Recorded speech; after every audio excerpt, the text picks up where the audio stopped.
This 5-minute solution will show you how to delete Amazon search history on iPhone. To clear your Amazon search or browsing history, follow this step-by-step guide. First of all, launch the Amazon app. Tap on your account icon. Tap on your account.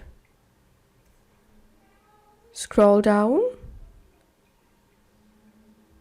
Under personalized content section, tap on browsing history.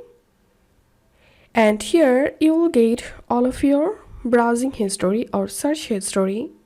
Now tap on manage history and tap on remove all. And if you want to remove a specific history from here, then tap on remove from view and it will be removed. And if you want to remove all your search histories at once, then tap on remove all items from view. Tap on remove. And this is how we can do it.